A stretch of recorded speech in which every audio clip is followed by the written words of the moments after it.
नमस्कार मित्रांनो, माझं नाव प्रमोद रानडे. कंपन्या सायकल्समध्ये कशा चालतात त्याचं अजून एक उत्तम उदाहरण म्हणजे GSFC. ओके, GSFC ही कंपनी गुजरातमध्ये मॅन्युफॅक्चरिंग करणारी कंपनी आहे. गेले 50-60 वर्ष ही कंपनी अस्तित्वात आहे आणि सायक्लिकल कंपनी आहे बेसिकली. कारण कॅप्रोलॅक्टम प्रॉडक्टला जशी डिमांड असते, जसं त्याचा भाव वाढतात त्याप्रमाणे या कंपनीचे प्रॉफिट्स पण वाढतात. म्हणजे बेसिकली कंपनी फर्टिलायझर बनवते आणि कॅप्रोलॅक्टम नावाचा इंडस्ट्रियल प्रॉडक्ट बनवते. तर इंडस्ट्रियल प्रॉडक्टला जेव्हा डिमांड असते तेव्हा ही कंपनी नक्कीच वरती जाते आणि जेव्हा त्याला डिमांड कमी असते किंवा जगामध्ये फ्लड होतो कॅप्रोलॅक्टमचा तेव्हा प्राइसेस पडतात. ओके, शेवटी काय सप्लाय डिमांड, शेअर मार्केट असो किंवा इंडस्ट्रियल प्रोडक्ट असो किंवा कन्झम्पशन प्रोडक्ट असो, कुठल्याही काय म्हणायचं फायनान्स किंवा इक्वेशन, मार्केटचं इक्वेशन आहे सप्लाय आणि डिमांड. सप्लाय कमी झाला की भाव वाढले. ओके, सप्लाय जास्त आला की जसं आता मटार प्रचंड प्रमाणात येतो आहे जो, त्यामुळे 200 रुपये किलोचा आता भाव 40 रुपये किलो झाला आहे जस्ट विदिन 1 वीक.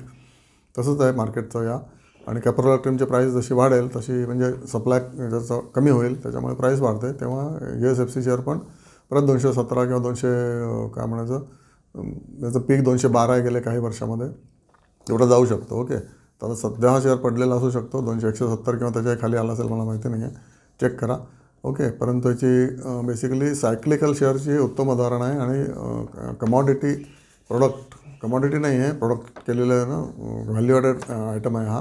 पण त्या व्हॅल्यू ॲडेड आयटमसुद्धा शेवटी त्याची सप्लाय अँड डिमांड जगामध्ये कशी आहे, जगामध्ये प्रोडक्शन कसं झालेलं आहे, कुठले प्लांट शटडाऊनसाठी बंद झालेले आहेत किंवा कुठले प्लांट नवीन कमिशन झाले आहेत, नवीन कॅपॅसिटी आल्या आहेत का, या सगळ्यावर ह्या कॅप्रोलॅक्टमची प्राईस अवलंबून असते आणि त्यामुळे GSFC या कंपनीची प्रॉफिटॅबिलिटी अवलंबून असते. कारण तेव्हा ही कंपनी कॅप्रोलॅक्टम 20% मार्जिनने विकते. अदरवाईज त्यांना 2%, 3% मार्जिननेच हा प्रॉडक्ट विकायला लागतो. आणि फर्टिलायझरचं तर काय गव्हर्नमेंट कॅप्ट आहे, त्याच्यामुळे त्यांना विशेष प्रॉफिट नसतोच. ओके, गव्हर्नमेंट सबसिडी पण उशिरा मिळते, त्यामुळे लोन पण घ्यायला लागतं. ओके, वर्किंग कॅपिटल लोन घ्यायला लागतं कारण गव्हर्नमेंटची सबसिडी जी असते फर्टिलायझरची ती तुम्हाला मे बी 6 महिने 8 महिन्यांनी नंतर मिळते. ओके, आधी तर 2-2 वर्ष मिळायचे नाही आधीच्या गव्हर्नमेंटमध्ये, आता मोदी गव्हर्नमेंटमध्ये त्यामुळे पटकन मिळते. ओके, याचा ROC मात्र सध्या कमी आहे, 6% आहे कारण कॅप्रोलॅक्टमच्या प्राइसेस खाली आहेत.